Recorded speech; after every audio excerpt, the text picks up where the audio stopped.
본 영상의 내용들은 정식 역사뿐만 아니라 학자 개인의 연구나 해석, 야사를 포함하고 있기 때문에 다르게 해석될 여지가 있습니다. 시청하시기 전에 참고하시기 바랍니다. 안녕하세요. 닥터 김재입니다. 얼마 전 인천시에서 추진했던 성매매 여성 지원법을 두고 한동안 논란이 있었던 일을 기억하시나요? 당시에 이 문제를 두고 이럴 거면 차라리 성매매를 음지가 아닌 양지로 끌어올리자라는 말도 나왔었는데요. 이유는 다르지만 과거 그리스에서도 공창을 도입해 성매매를 합법화했던 사례가 있습니다. 그래서 오늘은 고대 그리스의 공창제에 대해 소개해 보겠습니다. 기원전 8세기부터 6세기까지 그리스 도시국가의 세력은 매우 막강해졌습니다. 그들의 영향력은 지중해는 물론 흑해, 이집트, 시리아를 아우르는 정도가 되었습니다. 그렇기에 본국의 그리스 시민들은 다양한 식민지에서 본국으로 진상되는 한여를 골라 드실 수가 있었죠. 특히 용모가 단정할수록 본국에서 우선적으로 선발했기에 퀄리티가 보장되었다고 합니다. 그러나 이렇게 진상된 한여들이 본래의 목적과는 다르게 미모를 10분 활용해 빠르게 마님을 안방에서 몰아내었고, 이로 인해 가정이 무너지고 사회가 무너지고 하는 문제가 사회적으로 크게 대두되었던 것 같습니다. 그리하여 마침내 BC 594년 아테네의 집정관 솔로는 개혁을 단행하게 되는데요.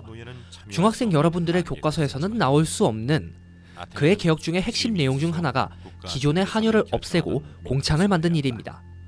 솔로는 공창을 따로 만들어 이를 국유화하면 국가는 고정된 수입원이 생기게 될 뿐만 아니라 동시에 남편들은 한여 대신 나가서 성욕을 해결하게 될 것이므로 가정은 평화를 찾게 될 것이라고 생각했죠.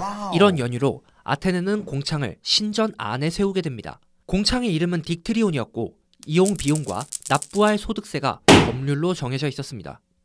이렇게 세워진 딕트리온의 수입과 세금은 솔론의 예상대로 아테네의 큰 돈줄이 되었고, 특히 군사 비용의 주요 자금줄이 되었습니다.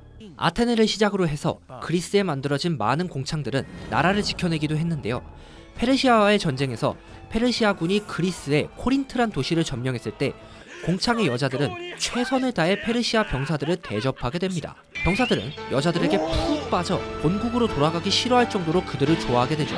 덕분에 점령된 다른 도시와는 다르게 코린트는 아주 멀쩡하게 넘어갈 수 있었고, 전쟁 후 코린트인들은 창녀들의 애국심에 감동하여 이들을 표창했고 영원히 기념할 것을 맹세하였다고 합니다. 로크리스라는 다른 도시의 경우 도시가 점령당하기 직전에 이르자 병사들은 자신의 아내와 딸을 공창으로 보냈고, 그렇게 해서 코린트처럼 도시를 지켜냈다고 합니다.